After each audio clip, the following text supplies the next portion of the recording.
नमस्कार दोस्तों, मेरा नाम बार्ट बेंजामिन है और मैं न्यू हॉलैंड एग्रीकल्चर का कंबाइंड स्पेशलिस्ट हूँ। मैं आपको हमारा न्यू हॉलैंड कंबाइंड TC 5.30 दिखाना चाहता हूँ, जिसका कटर 15 फीट का है। आइए हम इस मशीन को और नजदीक से देखते हैं। हम शुरुआत कंबाइन के फ्रंट से करते हैं, तो आइए हेडर के रील एडजस्टमेंट देखते हैं। रील के दोनों ओर मैकेनिकल पिन है, जिसकी मदद से आप रील के पोजीशन को आगे और पीछे एडजस्ट कर सकते हैं। ये बहुत ही आसान है। दाएं हाथ और बाएं हाथ के दोनों पिन को अनलॉक कीजिए और देखिए कि आप कितनी आसानी से रील को आगे और पीछे स्लाइड कर सकते हैं। हेडर के दोनों ओर हाइड्रोलिक सिलेंडर हैं, जिनकी मदद से आप रील के पोजीशन को कंट्रोल कर सकते हैं। ये ऑपरेटर सीट से कंट्रोल होता है।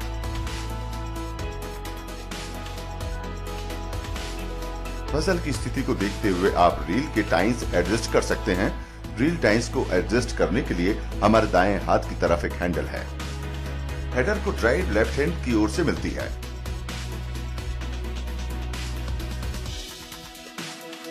कंबाइन का पावर इस शाफ्ट से होते हुए इस बेल्ट के द्वारा maintenance free vowel gear box में ले आते हैं, जो नाइफ बार को चलाता है। इसके साथ ही चेन से चलने वाला एक ऑगर भी है। ऑगर ड्राइव लाइन की सुरक्षा के लिए एक सेफ्टी बोल्ट भी है। इसी कारण से नाइफ सेक्शन टूट जाता है, तो आप आसानी से नाइफ सेक्शन बदल सकते हैं। नाइफ सेक्शन बोल्टों से बंधा होता है। बोल्ट खुलकर टूटे हुए नाइफ को बाहर निकाल लें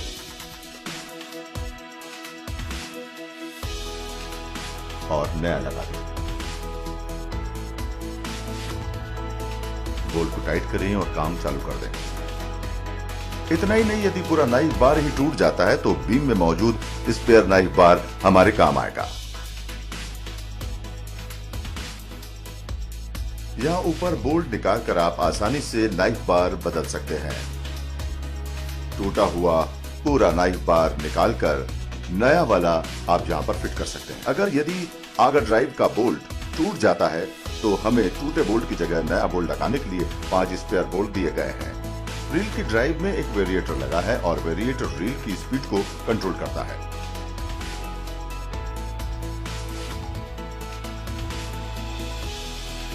इस बड़े कवर को खोलकर आप आसानी से बेल्ट का टेंशन देख सकते हैं। यदि काम के हिसाब से धीमी गति से चलना है तो आप स्प्रॉकेट बदल सकते हैं। रील की गति को कम करने के लिए छोटे स्प्रॉकेट के बदले बड़ा स्प्रॉकेट लगाते हैं।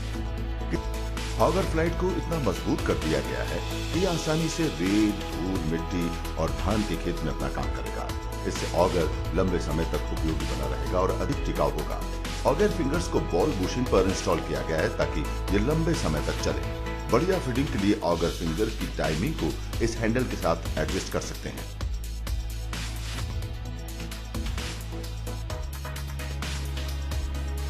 फीडर से हेडर निकालने के लिए किसी भी टूल की जरूरत नहीं है। दाएं और बाएं हाथ में हमारे पास 2 लॉगिंग पिन हैं, जो आसानी से बिना किसी टूल के अंदर बाहर स्लाइड किए जा सकते हैं। बाएं हाथ में रील के लिए हाइड्रोलिक कपलिंग है।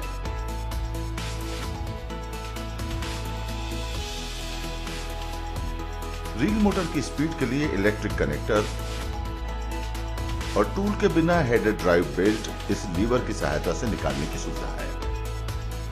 और यहां से हम बेल्ट को हेडर ड्राइव से अलग कर सकते हैं। हेडर की पूरी लंबाई में स्किड प्लेट्स लगाई गई हैं। इनका काम हेडर के निचले भाग की सुरक्षा करना है। इन्हें 3 अलग अलग पोजीशन में एडजस्ट कर सकते हैं। खेत के हिसाब से प्लेट को नीचे या ऊपर भी हम कर सकते हैं।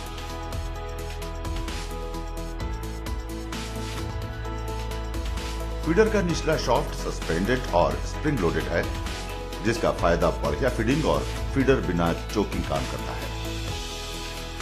इसके अलावा बाएं और दाएं हाथ में इंडिकेटर है, जो दर्शाते हैं कि चेन की टेंशन सही है या नहीं। स्टैंडर्ड फीडर को 2 लिफ्ट सिलेंडरों ने उठा रखा है, एक बाएं में है और दूसरा दाएं में। यदि आपको कॉर्न हेडर इस्तेमाल करना है तो एक तीसरा लिफ्ट सिलेंडर इंस्टॉल करना होगा। मेंटेनेंस आसानी से करने के लिए और चेन की स्थिति देखने के लिए हम इंस्पेक्शन विंडो को निकाल सकते हैं, जो फीडर के ऊपर एक बाएं और एक दाएं भाग में होता है। हेडर सस्पेंशन और फीडर सस्पेंशन के लिए एक एक्यूमुलेटर लगा है। अगर आपने जमीन के नजदीक से काटना है तो 2 अतिरिक्त एक्यूमुलेटर फिट किए जा सकते हैं। इससे और बेहतर सस्पेंशन मिलता है। इस कंबाइन में एक स्टोन ट्रैप लगा है। इसके लिए आप बाईं तरफ और दाईं तरफ मौजूद लॉक खोलकर इसका डोर आसानी से निकाल सकते हैं।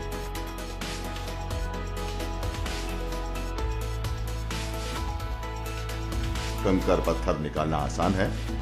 कनकेव और ड्रम का निरीक्षण भी आसानी से कर सकते हैं।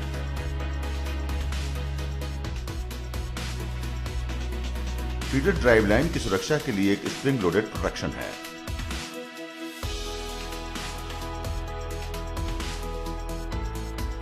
New Holland TC 5.30 combine harvester.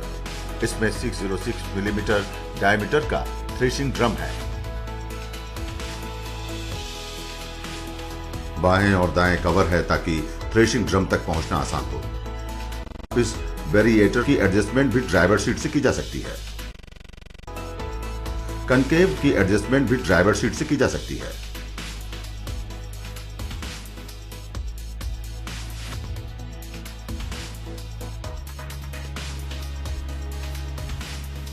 Concave और थ्रेशिंग ड्रम तक पहुंचने का एक द्वार बाईं तरफ भी है। थ्रेशिंग ड्रम के बाद बीटर का काम फसल को रोटरी सेपरेटर तक पहुंचाना होता है।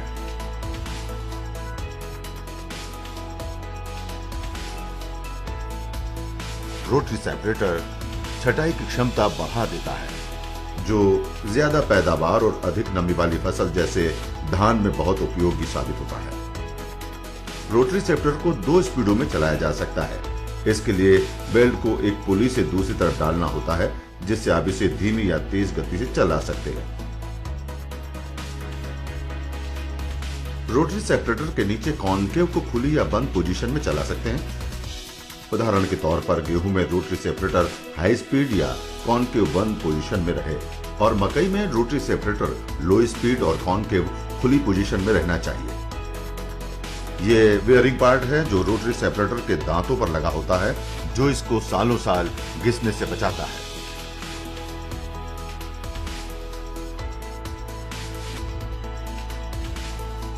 मशीन की दाईं तरफ cleaning fan speed control lever है।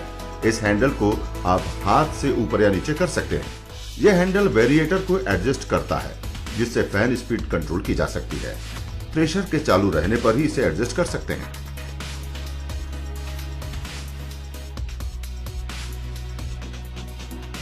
इस खिड़की से थ्रेशिंग एरिया और ग्रेन पैन तक पहुंचा जा सकता है। और अगर आपने मशीन का किल इंस्टॉल किया हो तो आप देख सकते हैं कि ग्रेन पैन के एरिया में क्या हो रहा है। अन्य हर एक कंबाइन की तरह न्यू हॉलैंड कंबाइन में एक ऊपर सीव है और एक नीचे सीव है। ऊपर की छन्नी को इस लीवर द्वारा इसके सामने का और इस लीवर द्वारा पिछला हिस्सा एडजस्ट कर सकते हैं। नीचे की छन्नी के लिए भी इसी प्रकार का लीवर उपलब्ध है। क्लीनिंग क्षमता बढ़ाने के लिए हमने एक प्री सीव लगाया है। प्री सीव के कारण 2 कैस्केडिंग एक्शन में क्लीनिंग होती है, जिसके कारण क्लीनिंग की क्षमता अन्य कंबाइन के मुकाबले काफी बढ़ जाती है। वहां मौजूद हैंडल से प्री सीव को भी एडजस्ट हम कर सकते हैं।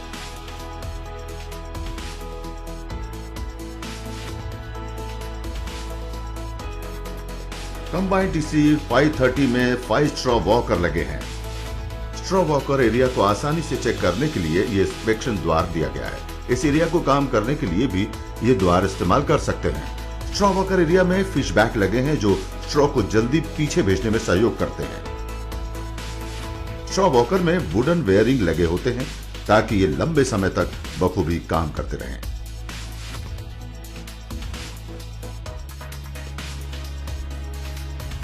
अगर आप चाहें तो इस कंबाइन पर स्ट्रॉ चॉपर फिट कर सकते हैं। कंपनी फिटेड चॉपर इंजन से ड्राइव लेता है। चॉपर में 2 स्पीड, 29 नाइफ और काउंटर नाइफ है। साथ ही एक स्प्रेडर बोर्ड भी है ताकि फसल को काटकर हेडर की पूरी चौड़ाई में सही से फैलाया जा सके। इस हैंडल से चॉपर बॉडी को आसानी से अनलॉक कर सकते हैं। चॉपर की बॉडी नीचे आ जाएगी और चॉपर के अंदर मेंटेनेंस का काम आसान हो जाएगा।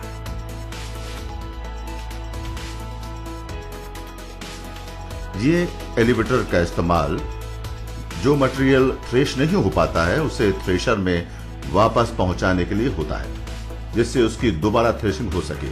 साफ दाना इस एलिवेटर से ग्रेन टैंक में पहुंचता है। इस कंबाइन का ग्रेन टैंक 3000 लीटर का है। ग्रेन टैंक के अंदर दीवारों का रंग पीला होने से ड्राइवर को सब कुछ साफ दिखाई देता है। वो सीट पर बैठे ही अंदर चल रहे काम पर नजर रख सकता है। इसके अलावा इसमें 2 खिड़कियां हैं। एक खिड़की इंजन के पीछे और रोटरी सेपरेटर को जाती है और नीचे की खिड़की बीटर को जाती है।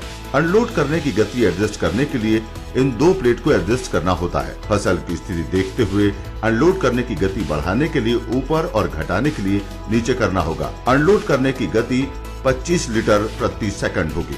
अनलोड करने के बाद ट्यूब को आसानी से खोल और बंद कर सकते हैं। ट्यूब का हुक निकालकर ट्यूब को पीछे धकेलें।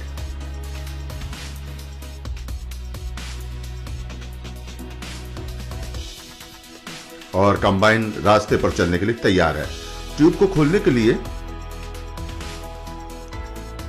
इस रॉड को ऊपर की तरफ खींचे और हुक कर दें।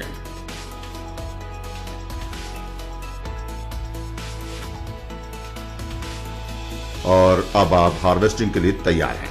आप रात में भी बखूबी काम कर सकें, इसके लिए मशीन की छत में वर्क लाइट लगाए गए हैं। छत के नीचे भी सामने से वर्क लाइट लगे हैं। 2 रोड लाइटें हैं, एक बाएं और एक दाएं। एक अनलोड करने के लिए है और एक पीछे के लिए।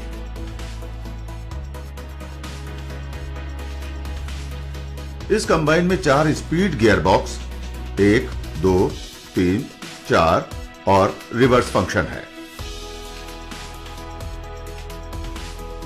हम क्लच का प्रयोग करते हैं क्योंकि ये मैकेनिकल कंबाइन हार्वेस्टर है। किसी भी गियर में मशीन की स्पीड बदलने के लिए वेरिएटर का इस्तेमाल किया जाता है, जो गियर बॉक्स को चलाता है। इससे सेलेक्ट किए गए गियर में स्पीड ज्यादा या कम कर सकते हैं।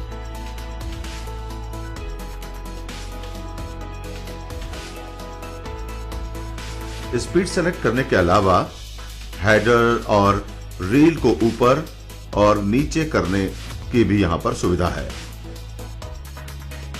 हमारे सामने डैशबोर्ड पर oil pressure, battery voltage, engine RPM, engine के कार्य घंटे और पानी का तापमान देखा जा सकता है। इसके बाद व्हील स्पीड एडजस्ट करने के लिए ये इलेक्ट्रिकल कंट्रोल है। ड्रम स्पीड कंट्रोल करने के लिए भी इलेक्ट्रिक कंट्रोल है। यह एक दूसरा डायल है जिसमें ड्रम की वास्तविक गति दिखती है। इसके वर्क लाइट स्विच भी हैं। यहां पर रोड लाइट ऑन ऑफ करने की सुविधा है। यहां वर्किंग लाइट स्विच है, अनलोडिंग और लाइट स्विच और पीछे का भी लाइट स्विच है। इंजन की रफ्तार बढ़ाने या घटाने के लिए रहा हैंड थ्रोटल। सीट के दाईं ओर कॉनकेव एडजस्टमेंट हैंडल है, जिसकी मदद से कॉनकेव को स्टेपों में खोल या बंद कर सकते हैं। सुरक्षा के लिए कंबाइन के बाएं हाथ पर हैंड ब्रेक भी है। सीट भी मैकेनिकली सस्पेंडेड है, जिसको कम या अधिक सस्पेंशन के लिए एडजस्ट किया जा सकता है। इसके अलावा सीट को आगे पीछे एडजस्ट किया जा सकता है ताकि प्रत्येक ड्राइवर आराम से बैठकर कटाई कर सके। थ्रेशर का उपयोग करने के लिए ये हैंडल है। थ्रेशर के चलने के बाद हेडर को चला सकते हैं और इसे बंद भी कर सकते हैं।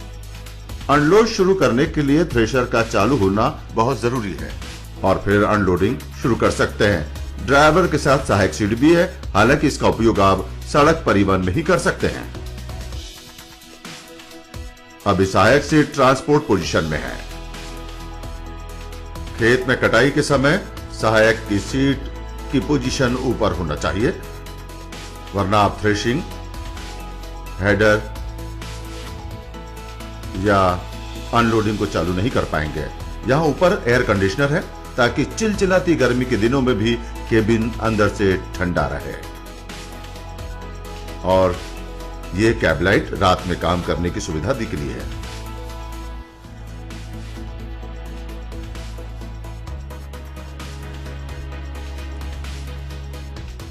कैब के मेंटेनेंस के लिए कैब रूफ को खोलना होगा। अब कैब फिल्टर सफाई के लिए आसानी से बाहर आ जाएगा।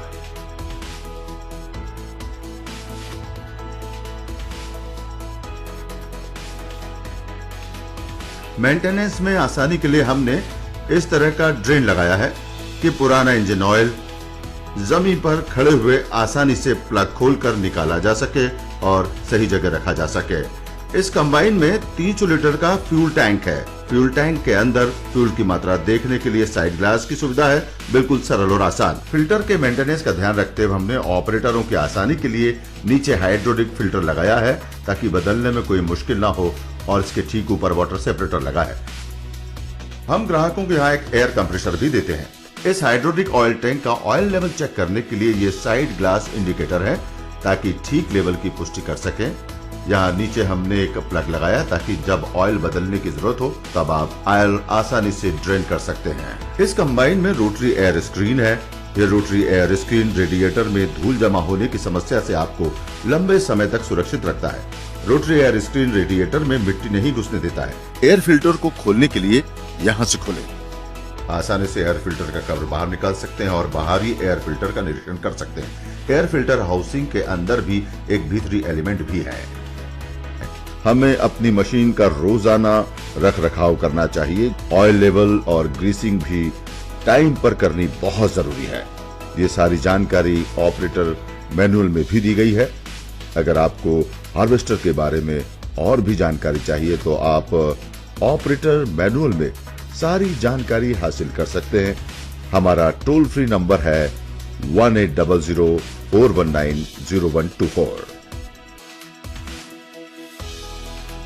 तो मैं आशा करता हूं कि ये वॉक अराउंड इस बेहतरीन TC 5.30 हार्वेस्टर की खूबियां समझने के लिए काफी होगा।